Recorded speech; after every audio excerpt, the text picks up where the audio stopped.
The summer of mediocrity and bland sequels continues with X-Men Dark Phoenix and Men in Black International. X-Men in Black. That's the closest you're getting to a joke for this one. Nobody cares. I don't care. Let's get this over with!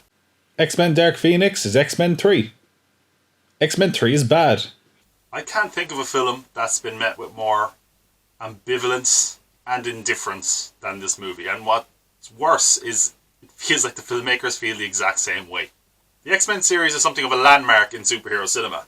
You know, it's been running for nearly 20 years, and that's no small feat. The problem is, with any franchise that runs that long, is you're going to get a case of, been there, done that. And a lot of people picked up on that with X-Men Apocalypse, the previous entry. What's baffling, though, is that they doubled down on that sense of deja vu by adapting the Dark Phoenix story, which they've already done. I don't have any idea why they decided to do the story again, aside from that they didn't do it well last time, but they did it even worse this time. It's impossible to talk about this film without talking about X-Men The Last Stand, when they previously adapted the Dark Phoenix storyline. In fact, the most interesting thing is seeing the changes they make in adapting the story. And what's disappointing and frustrating is that they didn't change much. And the changes they did make, in my opinion, are for the worse. This film really made me reevaluate X3. You know, say what you want about that film. At a scale that was appropriate for the story, and it involved characters that we'd gotten to know and care about over the course of the films. Now, again, you can argue about whether they utilise those characters very well. Sorry, Cyclops. But, this story, the pivotal parts of this story, pivotal characters in this story, we've only met in the last film. And that film wasn't very good. And those characters weren't very well established. So, it leaves us in a very awkward position. The main people to return, of course, Beast, Xavier, Magneto, Mystique from the previous films. You know, McAvoy and Fassbender, as they always are very, very good, although I wish they'd done a bit more with Magneto. Nicholas Hoult as Beast, I felt he acted unnaturally, just for the sake of the story. He was fine, but just not the best material. Jennifer Lawrence looked entirely bored, and she just wanted out, clearly. Sophie Turner as Jean Grey carries the movie, as she should because of the magnitude of the story. And I will admit, she did a lot better than I expected her to. She actually gives a very good performance that carries the movie, but she absolutely deserves better. The other X-Men are totally forgettable and unremarkable. Sorry, Cyclops, you got screwed over again when they readapted this. And sorry to Storm as well, I guess. Jessica Chastain is our villain, I guess. This is the most one-note performance of a villain that I can think of in a blockbuster, to be quite honest.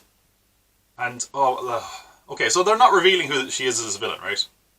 They're, like, building it up as, like, I guess a mystery box thing, or they're just being secretive. It's because it doesn't matter. I don't even remember her character's name. She's not anyone. They're just doing it so people might be like, who is she? Oh, doesn't matter. Her motivations aren't believable.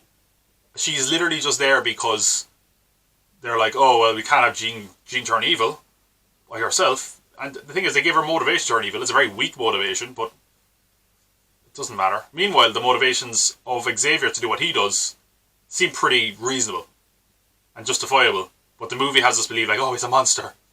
Like, it's not great, what he does. And again, I'm jumping around spoilers here, but it's not as bad as it makes it seem.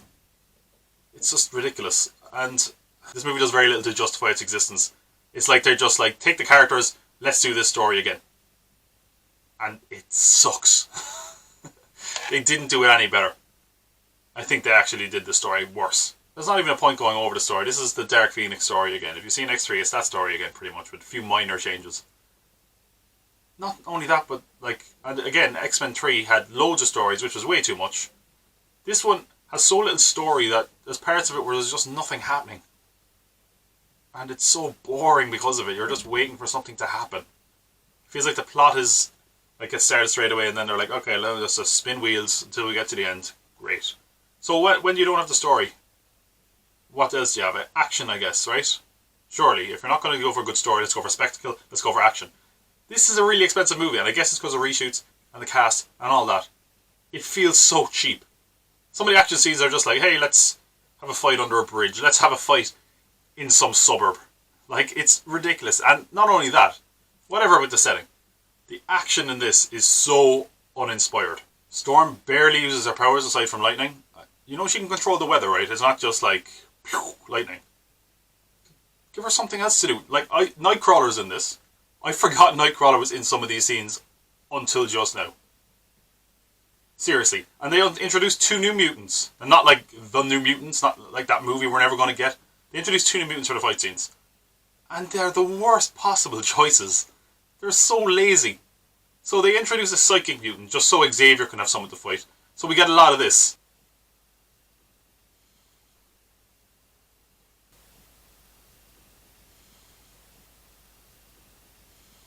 Isn't that fascinating to watch? How cinematic. The other mutant they pick uses his hair as a weapon. He has braids. Cool. Isn't that really fun to watch? You have thousands of mutants to pick from in the X-Men library, and you picked a character that has no visual power. It's just this. And a character who uses their hair as a weapon. Do you want to know how lazy this film is? Quicksilver's in it, of course. They don't even come up with a reason or explain why he's not there in this one. He's just not there. It's laughable. And that's another thing, by the way. There are scenes in this movie that aren't meant to be funny that were pretty funny. And one of them is a character's death. Imagine that, like. Nobody cared about this movie. Not the people in front of the camera. Not the people making the movie. Not the people in the audience. The general audience doesn't care. And why should you care? They give you no reason to. Like, it's not the worst movie. It's painfully average. It reeks of nobody giving a shit. If I had to say positives, the opening scene in space, that's pretty fun. It's probably the closest we got to the X-Men actually being like the X-Men. It's totally unearned, but it's a lot of fun. The ending scenes on the train, yeah, enjoyable enough. Some decent action there, especially the Magneto bits I liked. And yeah, that's sort of it. Just kind of ends then. I'm sorry if that's conveying my indifference to the ending. That is exactly what the ending is like. They're just like, hey, if we're going to tie a bow on this whole series, let's like just rush to something that feels like, it's like a whole proper conclusion. It's not really. And for a series that's been going 20 years and changed superhero cinema, I mean, people rag on the Fox X-Men series, for a lot of rightful reasons, but it changed the game. It's been going a long time, and the fact that this is just how they're like, this is how they're going out. That's a real shame. It's disappointing. It's not the worst, it's honestly just, it's a nothing film. It's not even average, it's just forgettable. I'd say don't see it, but people clearly aren't going to see it. It's losing most of its screens this weekend. I mean, is it any good? Does it sound like it's any good from that review?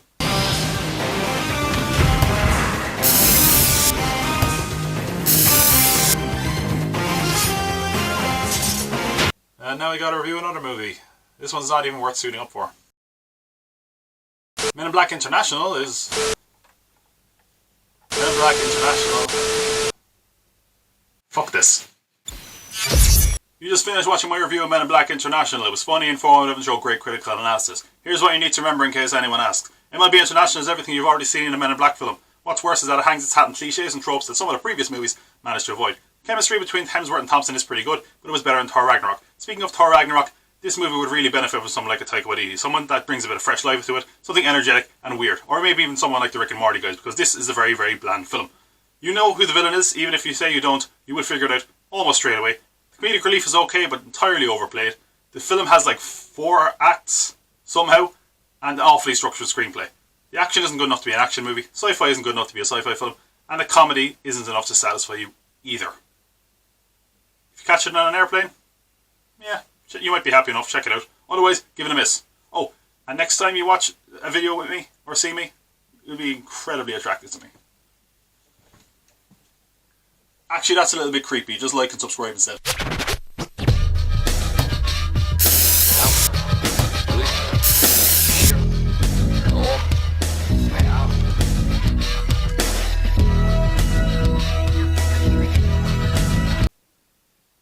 Am I being punished?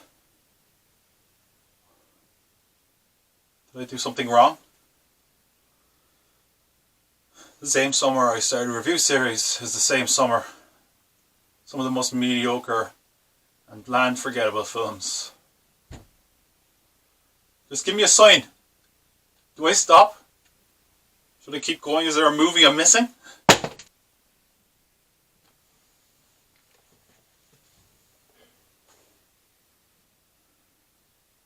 What does it mean?